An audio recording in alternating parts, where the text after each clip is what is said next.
Na outra aula, a gente fala um pouquinho sobre o Programa Nacional de Segurança do Paciente, né? Agora, a gente vai pensar um pouquinho sobre a norma regulatória PA32, né, NR32, que fala um pouquinho sobre a segurança e saúde no trabalho em serviços de saúde, tá? Então, a gente vai falar principalmente pela segurança aí do trabalhador. O que é a NR32, né? Essa norma reguladora que vai trazer para a gente diretrizes para a segurança e saúde dos trabalhadores no estabelecimento de saúde. Vocês conseguem pensar, né, e me dizer qual seria, por exemplo, uma diretriz aí para a segurança do trabalhador quando a gente está dentro de um contexto hospitalar? O que vocês acham que pode ser algo que ajuda a segurança do trabalhador no estabelecimento de saúde? Isso, máscara, EPI, né? Então, a NR32, ela vai ter como objetivo principal prevenir acidentes e doenças ocupacionais, que vão ser aí de acordo com a função exercida pelo trabalhador. Qual seria um risco ocupacional para o psicólogo no ambiente de trabalho? Vocês conseguem me dizer?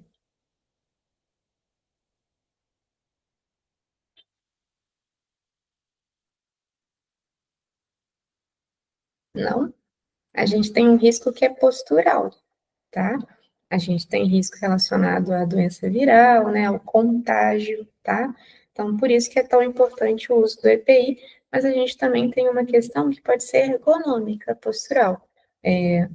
No nosso trabalho, a gente vai, né, em hospital, atendimento beira-leito, a gente vai passar vários períodos, né, em pé, tá? E no caso de ambulatório, a gente vai passar grandes períodos sentado. Então, a gente tem algo que é ergonômico. Então, isso seria um risco ocupacional para a gente, tá? Pode falar, Sueli. No campo da saúde mental, o burnout também entraria aqui?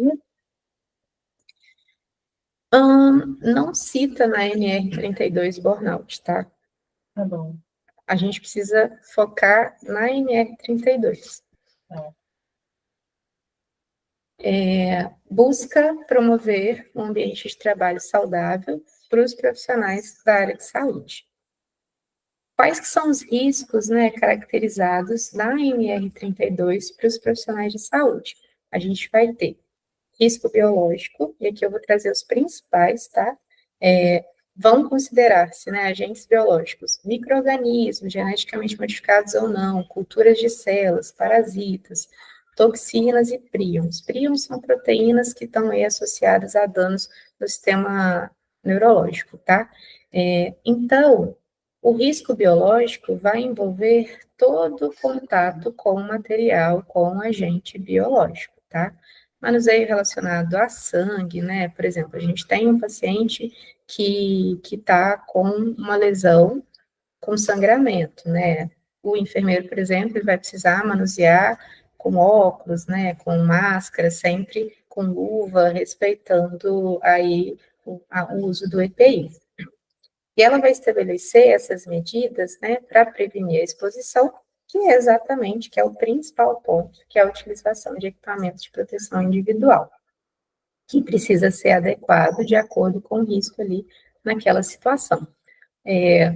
Uma coisa que é básica, mas que não necessariamente óbvia, é um paciente que dentro de uma instituição hospitalar, ele positiva para COVID, eu posso utilizar máscara cirúrgica ou eu devo utilizar máscara N95?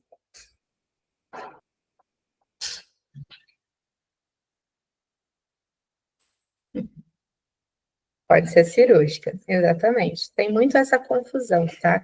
Quando é que eu uso a N95? Quando eu tenho ali um risco de contaminação por aerossóis, né? Por algum outro fator. Isso. N95 a gente usa para tuberculose, tá?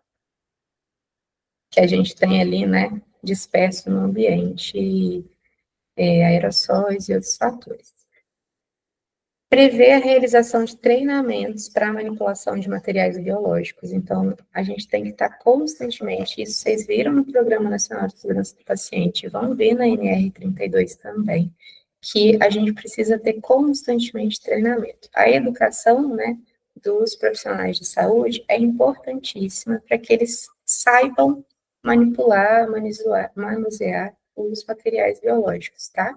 E também trazer medidas preventivas para minimizar a contaminação por doenças infecto-contagiosas. Além dos riscos biológicos, a gente tem riscos ambientais. Dentro da NR32, a gente vai ter o Programa de Prevenção de Riscos Ambientais, tá? Essa nomenclatura, ela mudou. A nomenclatura que a gente usa agora é essa, Programa de Prevenção de Riscos Ambientais. E ela vai identificar os riscos ambientais e propor medidas que controlem ali, né, esses riscos, sejam eles causados por agentes físicos, químicos ou biológicos que podem comprometer, né, a saúde do trabalhador.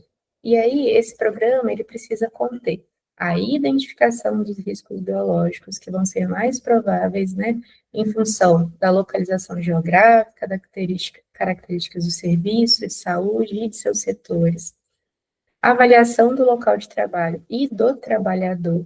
Então, todos os anos, tá? A gente precisa ser avaliado, avaliar se houve alguma alteração na nossa saúde, tá? E aí, sempre que tenha, além dessa avaliação anual, que é o exame periódico que a gente também precisa ser avaliado sempre que se produza alguma mudança nas condições de trabalho que possa alterar a exposição dos agentes biológicos e quando a análise dos acidentes e incidentes assim for determinar.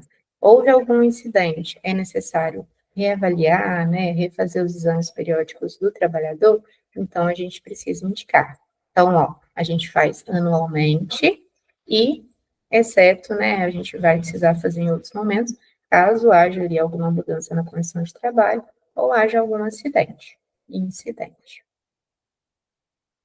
Além do programa de prevenção, né, aos riscos ambientais, a gente também tem dentro da NR32 o programa de controle médico de saúde ocupacional, que visa aí garantir a segurança dos trabalhadores e a saúde, desde a admissão até o seu desligamento, tá? E aí a gente vai fazer exames obrigatórios em vários momentos. Desde a admissão, então a gente tem o exame admissional, o periódico, que, como eu acabei de dizer, ele é anual, de retorno ao trabalho, quando, por exemplo, eu tenho uma licença, e aí eu estou retornando ao trabalho, de mudança de cargo, então, toda vez que eu mudo o meu cargo dentro da empresa, e lembram lá, na anterior, que falava sempre que há alguma mudança em relação ao cargo, né, ou à função de trabalho, eu preciso também fazer esse exame, e no demissional, que é para avaliar se houve algum risco, né, alguma questão adquirida durante o tempo de trabalho ali naquela instituição. E qual que são, né, ali, as principais questões que vão ser avaliadas pelo programa de controle médico de saúde ocupacional? Identificar esses riscos à saúde do trabalhador diante da função que ele vai desenvolver durante o período de trabalho, promover as medidas preventivas para minimizar os riscos, monitorar a saúde dos trabalhadores, garantir que os trabalhadores recebam um atendimento médico adequado e prevenir, rastrear e diagnosticar precocemente agravos de saúde relacionados aos trabalhos. Para quem já, né, atuou em instituições de saúde, percebe que isso é bem regulado, né? A gente faz exames realmente ao entrar, no período que a gente está trabalhando e ao sair, exatamente para a gente estar sempre ali atento às questões de saúde do trabalhador. Em toda ocorrência de acidente envolvendo risco biológico, com ou sem afastamento do trabalhador, deve ser emitida a comunicação de acidente de trabalho. A gente precisa comunicar que esse evento aconteceu, tá? E aí, quais são aí os acidentes, né? O que são os acidentes? Os acidentes representam um risco ocupacional, né, para os trabalhadores, e a NR32 estabelece medidas preventivas para que a gente consiga minimizar os riscos de acidentes. Por exemplo, a adoção de medidas de segurança no transporte de materiais e equipamentos. Por exemplo, quando a gente vai transportar, né, a caixa com materiais pérfuro-cortantes, a gente precisa, né, transportar apenas uma. Não existe isso de vamos empilhar e levar várias caixas. Não, a gente leva apenas uma, tá? Fechada, ali com segurança. A realização de inspeção periódica nos equipamentos. Todos os equipamentos devem ser vistoriados. A adoção de medidas para minimizar os riscos de incêndio e explosões. Toda instituição de saúde, né, tem aí uma avaliação do corpo de bombeiros para poder garantir que o exercício, né, ali está dentro dos parâmetros relacionados à prevenção de incêndio e explosões. Também vai ser estipulado, né, que os profissionais de saúde recebam treinamento, gente, vai estar sempre dizendo isso, né? A gente precisa ter treinamento para saber como proceder em casos de acidente. Das medidas de proteção, tá? Todo local onde exista possibilidade de exposição ao agente biológico deve ter lavatório exclusivo para a higiene das mãos, provido de água corrente, sabonete líquido, toalha descartável e lixeira, provida de sistema de abertura sem contato manual, tá? Então, todo local que a gente está ali exposto a agente biológico, que a gente vai ter contato com o paciente, deve ter lavatório, tá? E o uso de luva não substitui o processo de lavagem das mãos, tá? Isso vocês vão ver que é uma questão que a FGV sempre traz nas questões dela relacionadas à NR32. O uso de luva não substitui o processo de lavagem das mãos. Isso pode vir como uma pegadinha, né? Porque às vezes a gente associa que já que a gente está com a luva, eu já estou com a mão ali, eu não vou estar com a mão em contato com o paciente, mas na verdade eu preciso higienizar a mão antes e após os procedimentos, mesmo quando eu estou usando luva, tá? Quando é que eu lavo as mãos, tá? Quando tem sujidade, tá? A gente vai ver em outros protocolos, tá? Isso é só para vocês entenderem. E quando não há sujidade, é possível que a gente higienize com álcool, tá? Antes de colocar a luva. Só que após a luva, a nossa mão fica em contato com aquele pozinho que fica dentro da luva. Então, é necessário, é obrigatório, mandatório, que a gente higienize, lave as mãos após o uso da luva, tá? O empregador, ele deve vedar.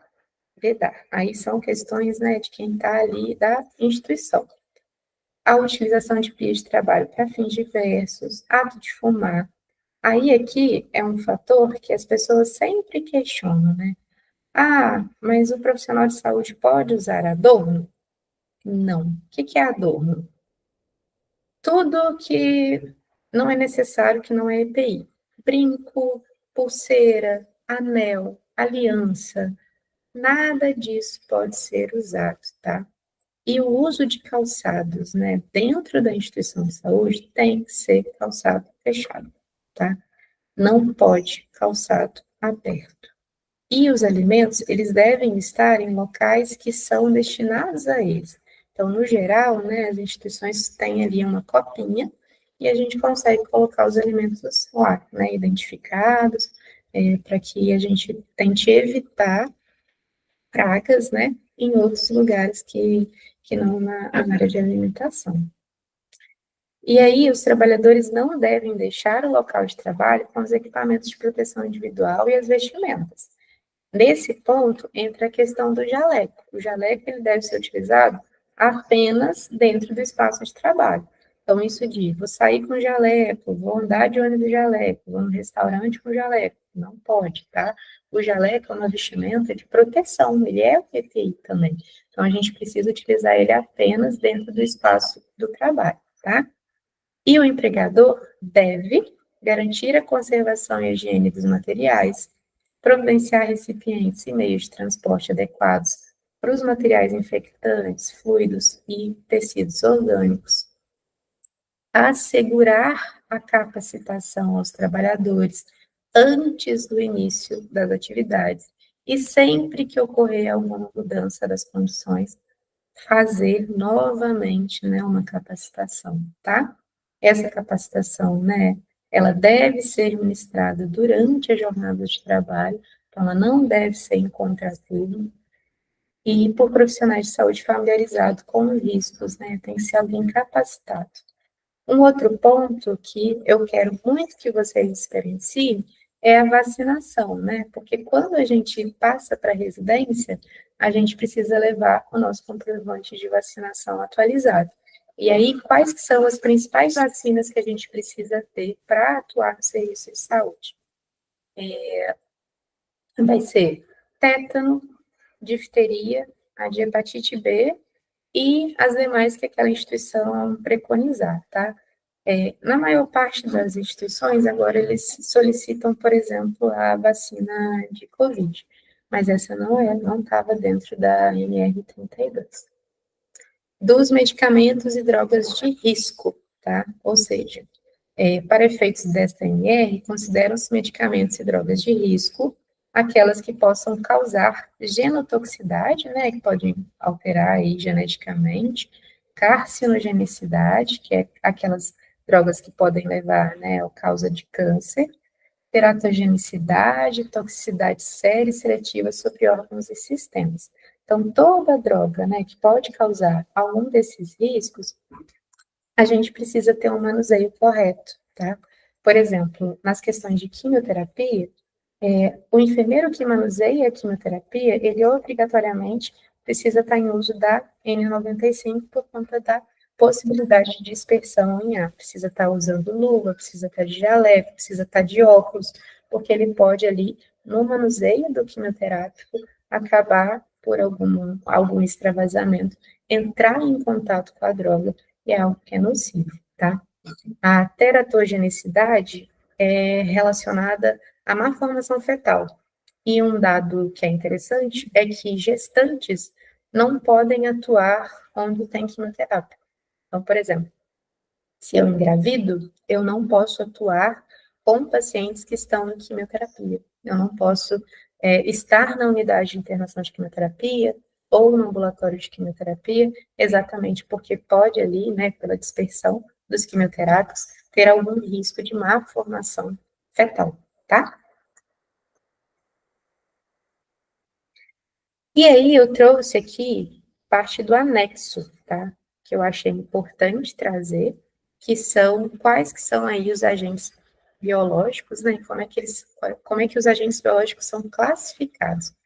Os agentes biológicos, ele vai ser classificados em classes de 1 a 4. A classe 1 é um baixo risco individual para o trabalhador e para a coletividade, com baixa probabilidade de causar doença ao ser humano. Na classe de risco 2, eu tenho um risco individual moderado, com baixa probabilidade de disseminação para a coletividade. Então, no 1, o baixo risco individual e baixa probabilidade de causar doenças ao ser humano, tá? E para a coletividade. No 2, eu tenho um risco individual moderado, mas com baixa probabilidade de disseminação para a coletividade.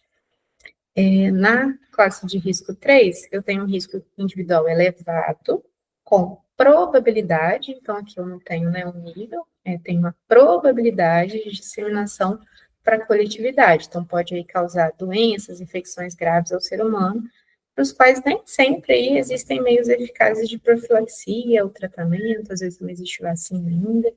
Classe de risco 4, eu tenho um risco individual elevado, com probabilidade elevada de disseminação para a coletividade, e esse, né, risco, esse fator biológico, esse agente biológico, pode apresentar aí transmissibilidade de um indivíduo para outro, tá? Pode ser altamente transmissível e podem causar aí doenças graves ao ser humano, para os quais ainda não existem meios eficazes de profilaxia ou tratamento, que foi o que a gente vivenciou lá no início da Covid, certo?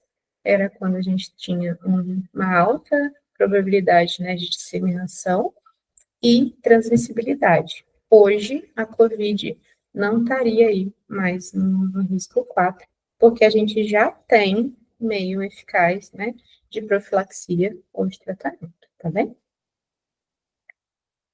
Então, de acordo com a NR32, consideram-se medicamentos e drogas de riscos aqueles que podem causar, entre outros sintomas, tá? Dependência, efeitos adversos, genotoxicidade, interações medicamentosas. Temos dúvida aí, hein? Valentina falou, é que eu não consigo abrir o chat daqui, gente, peraí.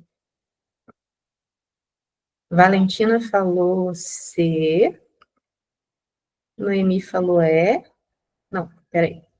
Valentina falou C, Bruna falou B, as meninas falaram C. Vamos lá. Por que efeitos adversos? Cadê? Bruna, por que efeitos adversos? Professora, não foi a primeira coisa que eu pensei. Ó, é só a gente lembrar aqui, deixa eu voltar para você ver. Dos medicamentos e das drogas de risco.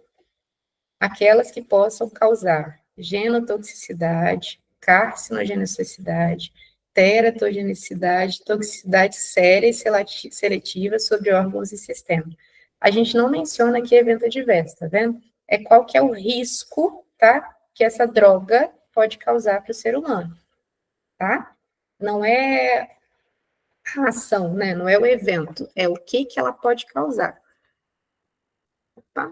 Então, ó, dependência não está elencada ali no NR32, efeito adverso também não, a genotoxicidade, que seria essa alteração genética, tá? A partir da exposição ao risco biológico, por exemplo, tá? Então, a resposta correta é genotoxicidade. Vocês sabem o que é interação medicamentosa? Efeitos adversos a gente viu lá na outra aula. Interação medicamentosa é quando dois medicamentos, né, tem ali uma interação, um pode anular o efeito do outro, potencializar o efeito do outro, por isso que tem que ter essa atenção, mas isso não está dentro aí do fator pro trabalhador, tá? A NR32 classifica os agentes biológicos por classe de risco, essa questão é muito boa, hein? Baseando-se no risco individual para o trabalhador, a probabilidade de disseminação para a coletividade e a disponibilidade ou não de métodos de profilaxia ou tratamento em caso de infecção. Desse modo, é um agente considerado de classe de risco 2. O vírus da letra A, imunodeficiência humana, HIV, letra B, febre amarela, letra C, sarampo, letra D, varíola. Qual vocês acham que é?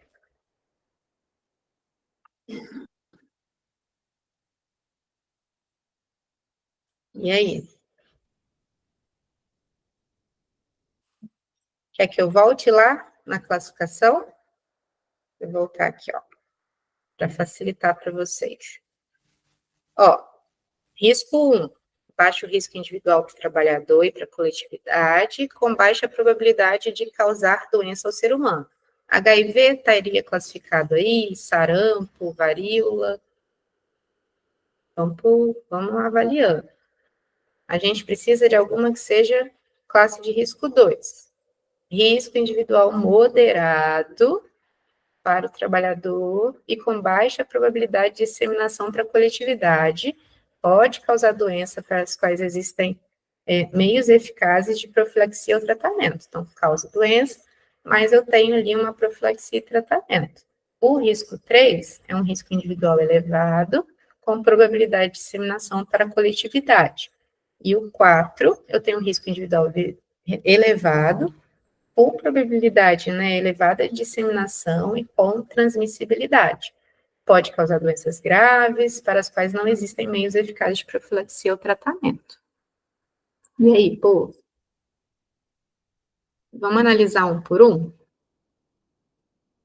Ó, o HIV pode aí causar a AIDS, então é uma doença grave, muitas vezes fatal, que compromete o nosso sistema imunológico, certo? Então, possui uma alta probabilidade de disseminação, e a gente ainda não tem cura para o HIV, certo? A gente tem ali, né, o PrEP, tem medidas, né, tem os coquetéis que ajudam no controle de sintomas, mas a gente não tem ainda estabelecido uma cura. Então, ela não se enquadraria aí na classe de risco 2, certo? E a febre amarela? Conseguem avaliar?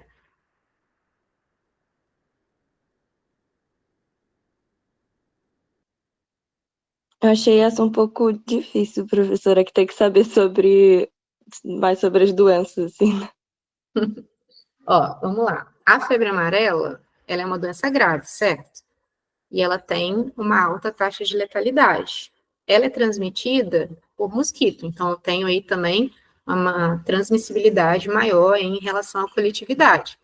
Mas eu tenho vacinas eficazes e, embora seja tratável, né, a gravidade e a possibilidade de uma epidemia classifica a febre amarela num risco também superior ao 2. Então, também não posso marcar ela. O sarampo é uma doença altamente contagiosa, mas eu tenho vacina e tem tratamento disponível.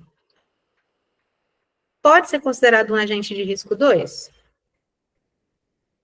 Pode, porque embora, né, cause ali alguma doença, a vacinação e o tratamento, eles diminuem muito o risco. Então, por isso, o sarampo está classificado ali como risco 2, tá? A varíola é uma doença altamente contagiosa, né? Mas que a gente já conseguiu erradicar globalmente, devido aí às campanhas de vacinação. Então, ela também não se encaixaria no risco 2. Eu sei que essa foi aí difícil, mas eu quis trazer ela propositalmente, porque é uma questão da FGV. Diga, Valentina. Ana, o HIV e a febre amarela são qual classe de risco? Você sabe responder?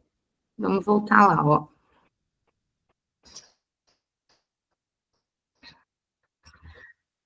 A gente tem um risco individual elevado para o HIV e para a febre amarela?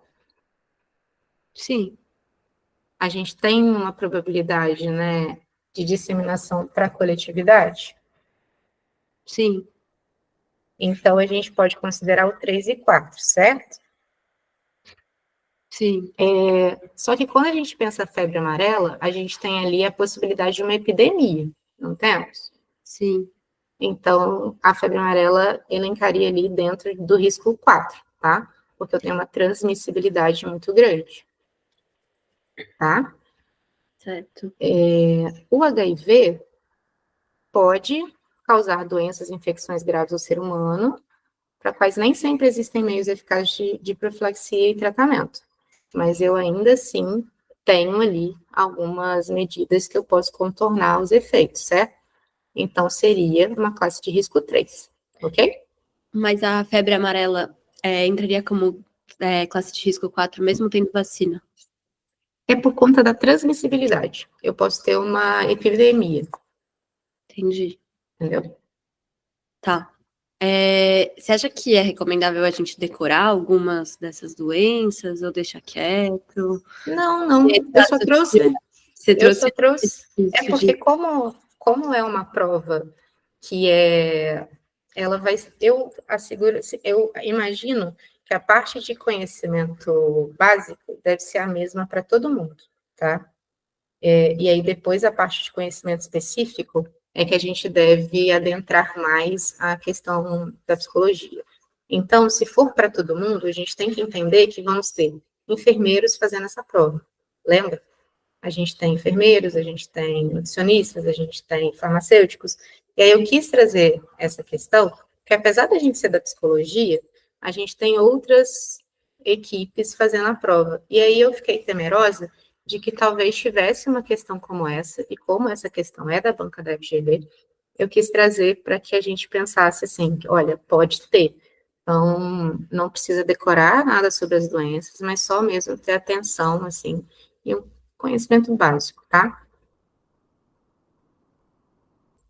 Eu até botei aqui no slide as explicações para vocês conseguirem, depois, quando estiverem estudando, entender, tá?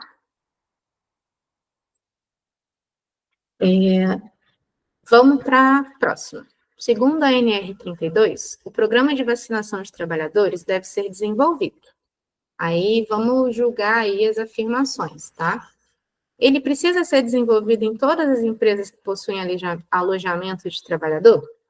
Vocês acham que tem lá uma empresa com alojamento de trabalhador e tem que estar todo mundo vacinado? Vocês acham que toda empresa exige a vacinação?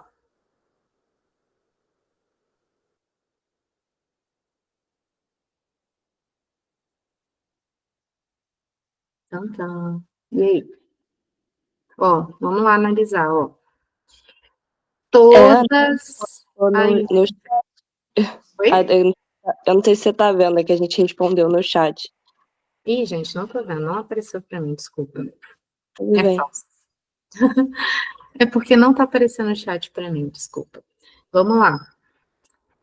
Para todo trabalhador de serviço de saúde, contemplando o programa de imunização ativa contra tétano, difteria, hepatite B e os estabelecidos no programa, né, de segurança. O que vocês acham?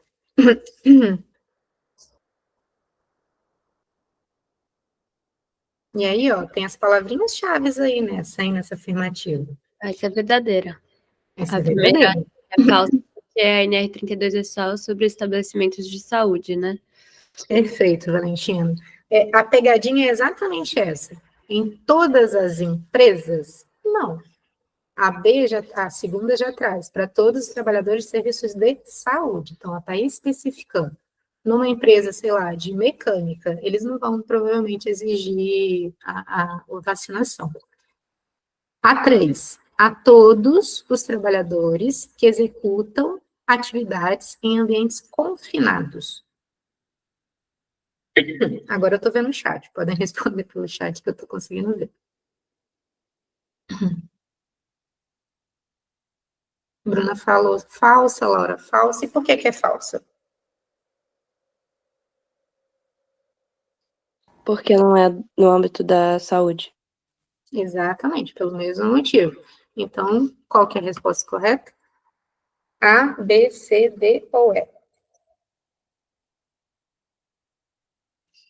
Apenas a 2, né? Então, é a D, ok? Vamos para mais uma. Segundo a NR32, que dispõe sobre segurança e saúde no trabalho em serviço de saúde, a gente pode aí avaliar as afirmativas. Ó, a utilização dos equipamentos de proteção individual deve ser precedida de curso de capacitação de no mínimo 20 horas. Considera-se risco biológico a probabilidade da exposição ocupacional a agentes biológicos. Consideram-se agentes biológicos culturas de células, parasitas, células mortas presentes no ambiente de trabalho, poeiras alergênicas e bactérias presentes em secreções e tecidos humanos e de animais. Letra D. O programa de gerenciamento de risco, lembra que eu falei assim, a nomenclatura mudou. Eu vou trazer para depois para vocês entenderem, porque essa questão é da FGV, e eles trazem aqui como programa de gerenciamento de risco, mas o nome desse programa alterou, que são os riscos ambientais, tá? Deve considerar a faixa etária dos trabalhadores, dos trabalhos em turnos de plantão, assim como os riscos no deslocamento para o trabalho. O uso adequado de luvas pode substituir o processo de lavagem das mãos. Então, qual que é a opção correta aqui? Deixa eu ver se vocês estão respondendo. B, muito bem, nem titubearam. Considera-se risco biológico a probabilidade da exposição ocupacional a agentes biológicos. Por que a C está errada? Essa poeira alergênica aqui está no meio. Então, ó, sobre a classificação dos agentes biológicos, segundo sua classe... Peraí, rapidinho. Dá para voltar na antiga? Bora. A tá errada, porque quantas horas precisa ser esse curso? Precisava ter uma capacitação antes, não precisava? Precisa, mas ela não estabelece o tempo de capacitação, Tá. tá? Por isso que ela está errada. Sobre a classificação dos agentes biológicos segundo sua classe de risco, de acordo com a NR32, anexo 1, que foi o que a gente viu, né? Assinale a alternativa que está incorreta. E aí vejam que ela nem está destacando aí o incorreto. Então, lembrem lá da aula da professora Monique, sempre marquem, grifem, para vocês não errarem, tá? Classe de risco 1, diz respeito aí ao baixo risco individual para o trabalhador e para a coletividade, com baixa probabilidade de causar doença ao ser humano. Essa está certa ou está errada?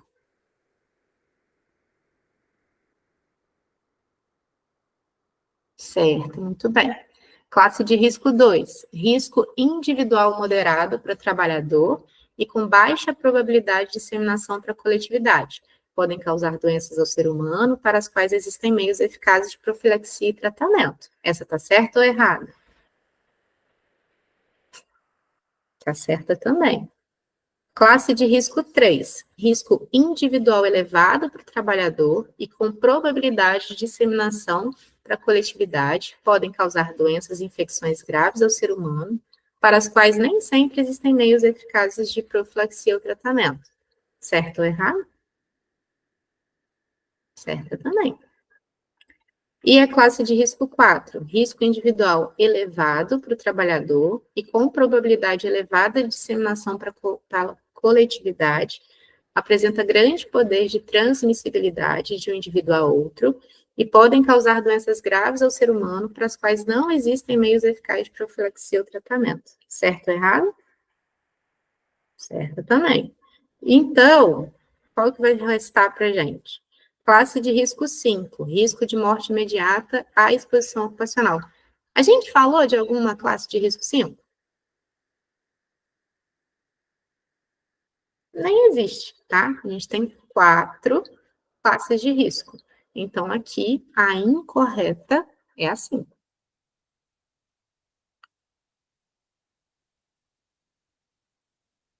É isso, povo.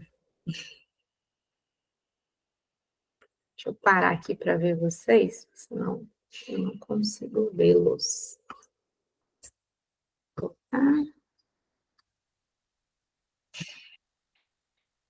Gente, honestamente, tanto o Programa Nacional de Segurança do Paciente quanto a NR32 deve ter, no máximo, uma questão de cada. Eu trouxe todas as questões da FGV, tá? Eu fui cuidadosa nesse ponto de avaliar, procurar questões da FGV, exatamente para que a gente pudesse pensar em relação a como é que a banca pode trazer para vocês. E todos os concursos mais atuais, assim, provas que foram realizadas nesses últimos 4 anos, tá? Então, para a gente poder tentar aí ter essa experiência, né, do que a banca pode cobrar, tá? É importante ler e estudar. Eu coloquei nos slides os pontos centrais, pontos principais, e lembrando isso, né, que a aula, né, a gente está trazendo os pontos centrais, mas vocês podem aí também ler os programas na íntegra, tá bem?